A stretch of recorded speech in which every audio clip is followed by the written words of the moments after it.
টিমৰ আচাৰ্য মহবুবুল হক ডাঙৰীয়াৰ ওপৰত চৰকাৰে সম্পূৰ্ণভাৱে ক্ষমতাৰ অপপ্ৰয়োগ কৰি অসম আৰক্ষীক ব্যৱহাৰ কৰি অবৈধভাৱে বিভিন্ন গোচৰ জাপি দি দীৰ্ঘদিন জেলত বন্দী কৰি ৰাখিব বিচাৰিছে। ইতিমধ্যে মহবুবুল হক ডাঙৰীয়াৰ ওপৰত গোচৰ ৰুজু কৰিবলৈ অসম আৰক্ষীৰ বিভিন্ন থানাৰ বিভিন্ন বিষয়াই বিভিন্নজন ব্যক্তিক থানালৈ মতাই আনি মহবুবুল হক ডাঙৰীয়াৰ বিৰুদ্ধে গোচৰ ৰুজু কৰিবলৈ বা এজাহাৰ দাখিল কৰিবলৈ বিভিন্ন ধৰণে চাপ প্ৰয়োগ কৰাৰ ঘটনা সংবাদ মাধ্যমৰ জৰিয়তে সমগ্ৰ অসমৰ ৰাইজে দেখিছে। ডক্টৰ মহবুবুল হক ডাঙৰীয়াৰ ওপৰত চলি থকা এনেকুৱা ধৰণৰ চৰকাৰী নিপীড়ন অন্যায়ৰ বিৰুদ্ধে ইতিমধ্যে অসমৰ সৰ্বস্তৰৰ জনগণৰ মাজত এটা প্ৰতিক্ৰিয়া সৃষ্টি হৈছে। জনগণে ডক্টৰ মহবুবুল হক ডাঙৰীয়াৰ ওপৰত চলি থকা এই অন্যায় অত্যাচাৰ বন্ধ কৰিবলৈ দাবী উত্থাপন কৰিছে। আজি অসম আৰক্ষীক অসম চৰকাৰে ব্যৱহাৰ কৰি এনেকুৱা ধৰণেৰে এজন শিক্ষাৰ লগত জড়িত থকা ব্যক্তিৰ ওপৰত যি চৰম নিৰ্যাতন চলাই আছে, এনেকুৱা ধৰণৰ ঘটনাৰ দ্বাৰা আচলতে অসম আৰক্ষীৰ একাউণ্টেবিলিটিৰ ওপৰতো কিন্তু প্ৰশ্ন উত্থাপন হৈছে। আৰু এনেকুৱা ধৰণৰ ঘটনা কেতিয়াও গণতন্ত্ৰৰ বাবে শুভ লক্ষণ নহয়। আজি সেইবাবে আমি ABMCয়ে সংবাদ মাধ্যমৰ জৰিয়তে মহবুবুল হক ডাঙৰীয়াৰ ওপৰত ASTMৰ অধ্যক্ষ মহবুবুল হক ডাঙৰীয়াৰ ওপৰত চলি থকা চৰকাৰী নিৰ্যাতন আমি বন্ধ কৰিবলৈ দাবী জনাইছোঁ।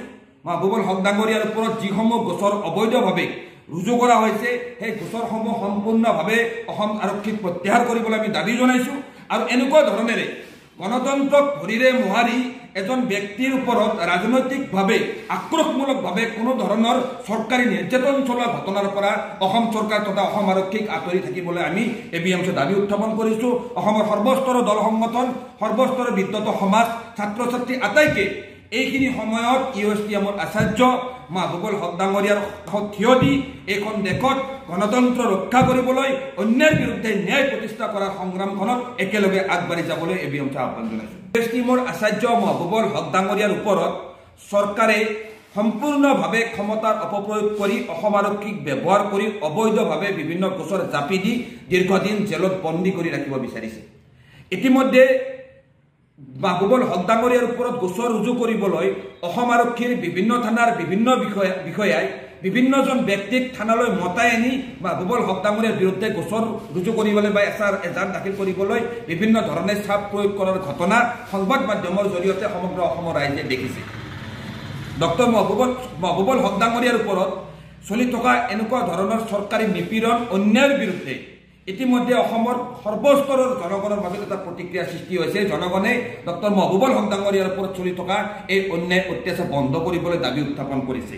আজি অসম আৰক্ষীক অসম চৰকাৰে ব্যৱহাৰ কৰি এনেকুৱা ধৰণেৰে এজন শিক্ষাৰ লগত জড়িত থকা ব্যক্তিৰ ওপৰত যি চৰম নিৰ্যাতন চলাই আছে, এনেকুৱা ধৰণৰ ঘটনাৰ দ্বাৰা আচলতে অসম আৰক্ষীৰ একাউণ্টেবিলিটিৰ ওপৰতো কিন্তু প্ৰশ্ন উত্থাপন হৈছে।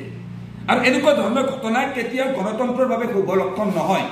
আজি সেইবাবে আমি ABMCয়ে সংবাদ মাধ্যমৰ জৰিয়তে মহবুবুল হক ডাঙৰীয়াৰ ওপৰত ASTMৰ অধ্যক্ষ মহবুবুল হক ডাঙৰীয়াৰ ওপৰত চলি থকা চৰকাৰী নিৰ্যাতন আমি বন্ধ কৰিবলৈ দাবী জনাইছোঁ।